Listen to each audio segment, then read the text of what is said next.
ultimately, if you're going to have lasting change in anything, you're really talking about just raising your standards.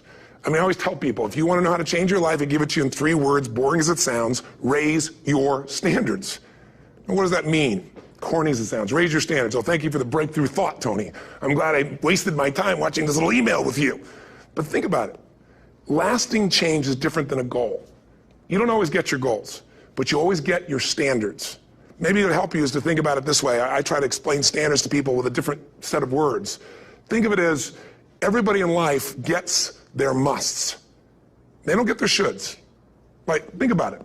Most people have a list of shoulds, don't they? Don't you have a list of the shoulds, things you should do, you should follow through on? I should lose some weight, I should work out more, I should make more calls, I should respond more rapidly to my email, whatever, you know? I should get into the office earlier, I should be, more confident. Whatever your should list is, people love to have their should list be met, but it's kind of like New Year's resolutions.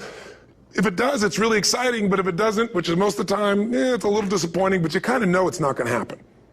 But when you decide something is a must for you, an absolute must, when you cut off any possible, you say, I'm going to find the way, or I'm going to make the way. Human beings, when they resolve things, when they make a real resolution inside themselves, which is they raise the standard and they make it a must, they find the way. Think about it in your own life. Haven't you had some area of your life where you raise your standard and your life has never been the same? Maybe at one time in your life you smoked cigarettes, or you did something and you did it for years and you kept trying to change it, and kept telling yourself, I should. And then one day something happened.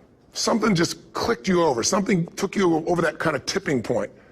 And inside yourself you said, no more. And it was a very, very different experience, wasn't it? Something inside of you shifted. And what was a should became a must, and you've never gone back. Is there an area like that in your life you can think of? Again, did you ever smoke cigarettes? Did you ever eat a certain way, drink a certain form of alcohol, and then finally say no more, and you just don't go back? And notice this, it doesn't really take any willpower anymore. Because somewhere when we make this click, when we make something a must, we attach ourselves to it. It becomes part of our identity. And one thing I've learned in the last, 33 years of working with people from now over 100 countries, 4 million people, is human beings absolutely follow through on who they believe they are. If you said to me, well, I'm really going to work hard to stop smoking, but I've been a smoker my whole life, and I am a smoker. I know your days are numbered. You're going to be back smoking cigarettes again, because we all act consistent with who we believe we are. I tell people the strongest force in the whole human personality is this need to stay consistent with how we define ourselves. If you define yourself as somebody who is really conservative, you're not going to be crazy and act nuts unless you're really drunk or something, and then you can say it's the alcohol, when it's really just you finally getting permission to be yourself. The alcohol is your excuse. If you're a really crazy person, you act crazy, outrageous, playful. You don't act conservative because that's not who you are. Very often people say, well, I can't do that. I'm not that kind of person. And I always say to people, really, when did you define yourself? I mean, really, how many years ago did you come up with what you could and couldn't do in your life? How many years ago? Most people, if they really look at how they're living their life today, it's based on a set of standards, a set of beliefs that they made choices about 10, 20, 30 or more years ago. I mean, very often we made decisions in our youth or very young about what to believe, about what we were capable of, about who we are as a person, and that becomes the glass ceiling, if you will, that controls us. There's a corny metaphor, but it's true. I remember one time I was with my family at the circus, and there was a person there, and they had this big, giant elephant. And you look at this elephant, and they take this little rope, put it around the elephant's neck, and they drive this stake into the ground. And I mean, you look at this, and you know that elephant could rip down the entire tent with almost no effort. And yet, the elephant doesn't struggle, doesn't try. Why? Because the elephant's conditioned. And they take that elephant and condition the elephant when it's a baby elephant. That's how they train him. When it's a little baby elephant and it doesn't have the power yet, they put a big rope around it and they drive this huge stake in the ground, and the elephant fights and fights and fights. And one day, finally, that elephant decides, I'm not capable of pulling this out. And once that becomes the definition of an identity of anyone, an elephant in this case, they don't even try anymore. It's just who I am, that's how it is, that's just the way it is in my life. I'd like to ask you to take a look at any place you've got a limitation and ask yourself, when did I decide to accept that limitation? And you may not even see it as a limitation. You might see it as just that's who I am. But so often in our lives, we've adapted to be a certain way so that we don't fail or so that people will like us or respect us, but it's not necessarily who we are. Joy comes when you're spontaneous. It's really hard to be truly happy when you're not being yourself. And most of us have no clue who we are. And so a big part of my work, if you've ever been to an event, you know, is to get people to do things spontaneously without thinking, because that's when the real you shows up. That's when the energy comes alive. And when you do that, when you start to connect to your true nature, suddenly there's energy available for you to set a higher standard for what you want in your life. That's what this is really all about.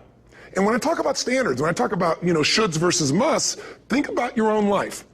I know there have been areas in your life where some point in time you just shifted and you raised the standard and your life changed.